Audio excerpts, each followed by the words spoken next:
Well, first of all, I'd like to thank Stefan for the kind invitation. It's really nice to be back and see so many familiar faces and how the campus has transformed itself into a corporate university, as Marcel very well put.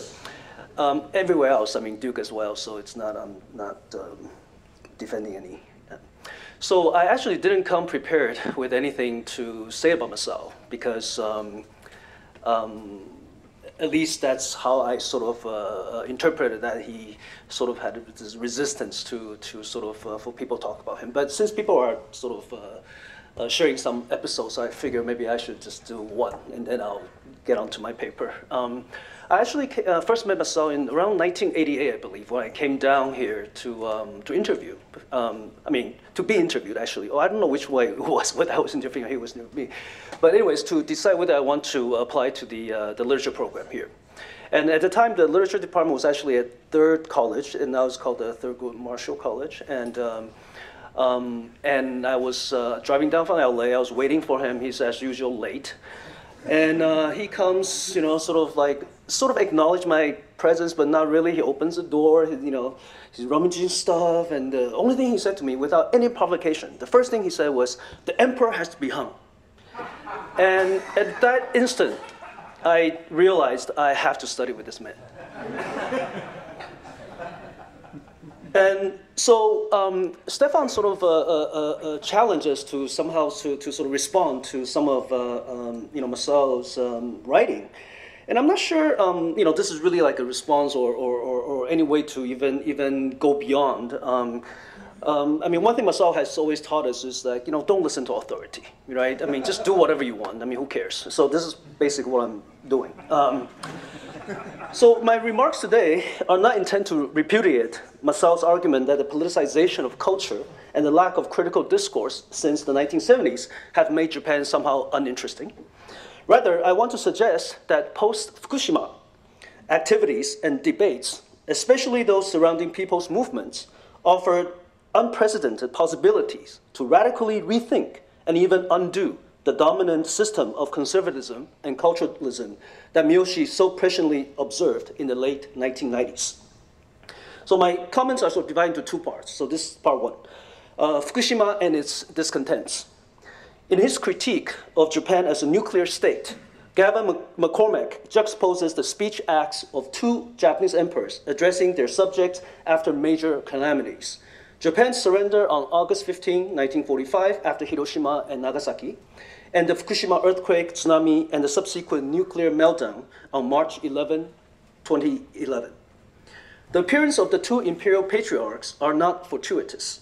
On both occasions, the emperors are mobilized to soothe public fear and desperation, and more importantly, to deflect anger from the pursuit of those responsible for the catastrophes, war mobilization and nuclear power plant construction, into a national sentiment of unity. Comparison of the two emperors hence draws an analogy between wartime Japan and post-war Japan. The dominance of political, corporate, and media elite in pursuing its imperialist dream of political power and the single-minded pursuit of nuclear power by means of collusion, cover-ups, and corruption. Japan's defeat in World War II should not be seen as simply the failure of an imperialist war, but the culmination of the longer process of Japan's modernity and coloniality. Similarly, the Fukushima disaster should be understood not as an accident act of nature, but the awakening from the illusion of Japanese government's half-century pursuit of nuclear energy as a sacrosanct national project. The formation of nuclear state Japan from the 1950s started as a compliance and cooperation with US nuclear war-making strategy during the Cold War.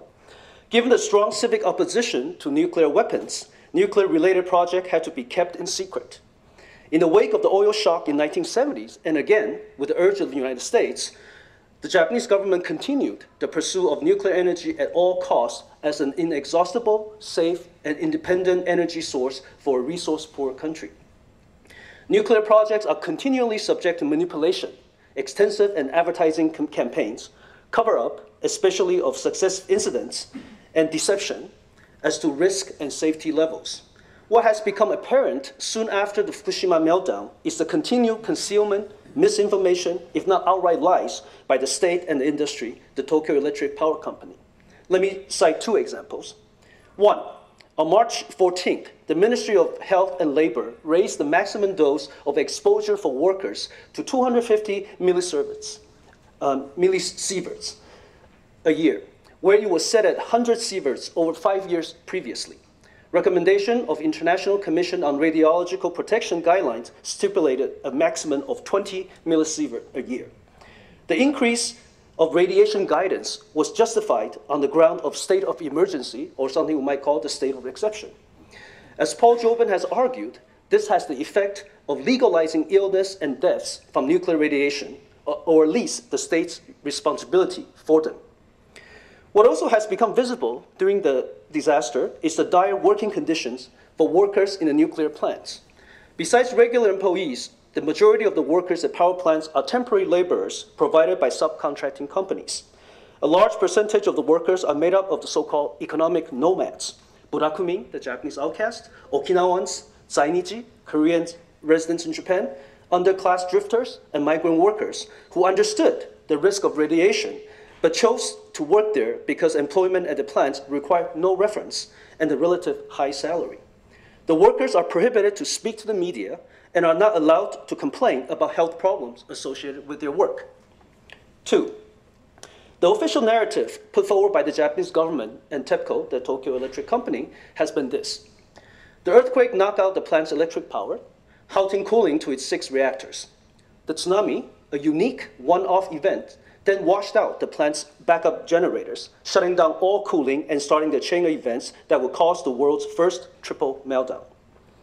However, as David McNeil and Jake Edelstein have reported, the recirculation pipes and cooling pipes burst, snapped, leaked, and broke completely after the earthquake, before the tidal wave reached the facilities and before the electricity went out.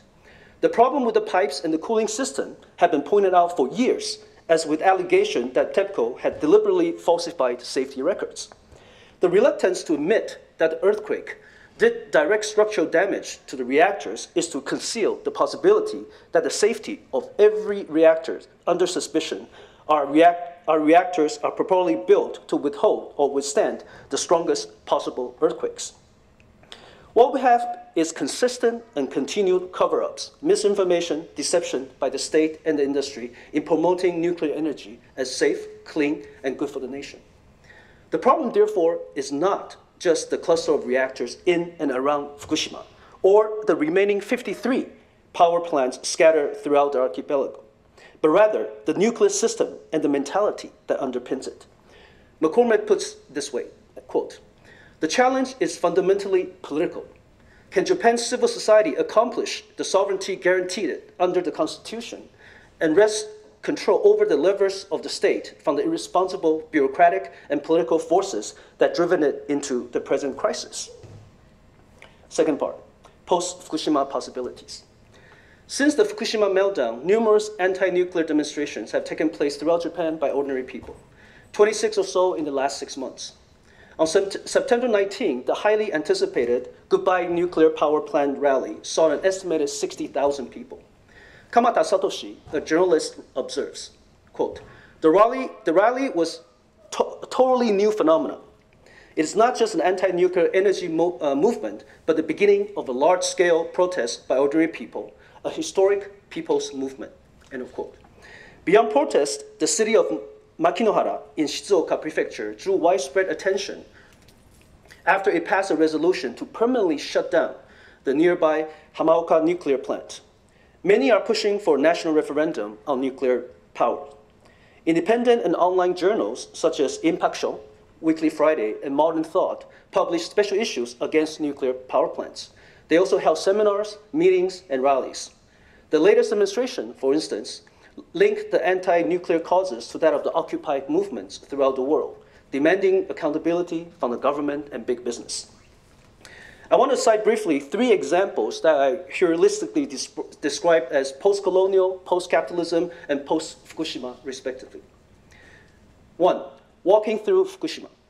Using the Japanese word nekogi, meaning to uproot or deracinate, the enforced and violent process that destroys the very foundation of one's livelihood, the Korean-Japanese writer So Kyung-sik analogized the victims of Fukushima as post-colonial subjects who have been uprooted from their groundings, both physically and psychologically, and have become diasporic. So was born in Kyoto to parents who were rooted out of their farmland in colonial Korea in search for better livelihood in metropolitan Japan. From his writing about Korean residents in Japan, refugees, colonial violence, and diaspora experiences, So tries to understand the victims of Fukushima from a post-colonial perspective. Traveling to Fukushima 3 months after the disaster, So visits residents who have either refused or were unable to evacuate. He encounters a farmer who continues to work in a vast empty field that can no longer be cultivated. Yet he resists uprooting by sticking to his routines, but also limits his work to an hour a day due to exposure to radiation. So interviews a retired professor of Spanish literature who remained at home with his handicapped wife. He writes daily blogs so to seek a sense of grounding in their post-Fukushima life. Pondering on the insistence of those who refuse to be uprooted, So reflects on Fukushima not as a natural but a man-made disaster and critiques the Japanese state for its demand for the sake of progress and development that invariably brought violence to the very people it purports to protect. 2. How catastrophe heralds a new Japan. After Fukushima, the famed literary scholar and theorist Karatani Kojin attended his first demonstration since the 1960 anti-security treaty movement. Arguing that demonstration is a necessary political act, Karatani reflects on the relationship between the disappearance of public protest and the continuous appearance of nuclear power plants in Japan, and finds hope in the present movement. He examines the difference between the organized labor and student-dominated 1960 protests and the individualized and small group participating associations in current demonstrations as going beyond anti-nuclear power plants and moving toward thinking of a non-capitalist economy. Karatani sees the current pursuit of economic revival as an illusion, and that the earthquake has literally shattered this unsustainable ambition. He writes, quote, Without the recent earthquake, Japan would no doubt have continued its hollow struggle for great power status. But such a dream is now unthinkable and should be abandoned. It is not Japan's demise that the earthquake has produced, but rather the possibility of its rebirth. It may be that only amid the ruins can people gain the courage to strike down a new path. End of quote. 3. This is about how we live. Muto Ruiko, a member of the Action Committee to demolish Fukushima nuclear plant, is from Fukushima. She spoke at the September 19 Goodbye Nuclear Power Plant rally.